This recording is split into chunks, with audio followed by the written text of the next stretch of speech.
The researchers provided different UDL strategies that could be implemented into my future classroom.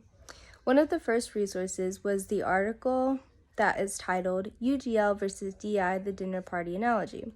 In this article, it talked about how implementing UDL strategies is much like hosting a buffet. For example, when a host is inviting people over, it is important to keep in mind the different allergies people may have. Some people may be gluten-free, vegetarian, vegan.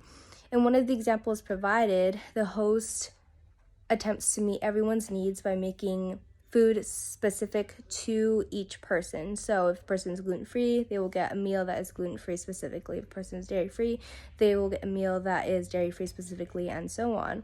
This is very tiresome for the host, and when people come over, they may not even like the food that is provided to them because they see that other people are getting certain things. An example that represented UDL strategy was the idea of a buffet. So, for example, the host provides meals that everyone can take from, but they get to pick and choose what meals they take, what meals they don't take. And so if they like something, they'll take it. If they don't, then they'll leave it. This is what they mean by implementing UDL strategies into the classroom. The teacher provides a different array of options for students to choose from in the way that they prefer to learn, and thus students will be able to learn in the way that they best know how to learn, instead of the teacher having to specifically create lessons that cater to their specific needs. This way, both the student and the teacher are able to receive what they need and give what they need. The second article, $1 Million Question, What Does UDL Look Like?, talked about how UDL strategy looks different for everyone. So what I gathered from this article is that it's important to not compare to different teachers because, for one, they may be teaching a completely different subject, and two, they may not have the same students as I have, and so it is important to remember that all teachers teach differently, and in addition to that, all students learn differently, and so it is important to not compare and to acknowledge that UDL strategy may look different in my classroom than in their classroom. But the one question that we should keep in mind is the standard requiring all students to do the exact same thing in the exact same ways? When answering that question, the answer should always be no. That is how you know that you are implementing the UDL strategies. Lastly, we were provided the UDL guidelines. Those guidelines included engagement, 1, representation, 2, and 3, action and expression. And so learning about those guidelines helped provide a clearer view of what UDL is exactly and different ways we could implement that into our classroom.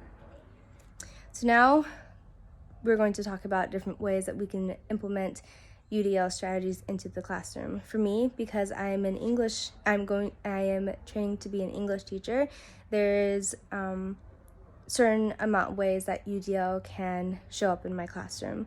For one, it can show up in the way that I teach. For example, when I am providing a presentation, I can make sure that students receive the presentation in several different ways. I can make sure that an audio is included, so students who learn better with audio are able to receive that, or I can make sure I also include a video, so students who are more visual are able to receive that.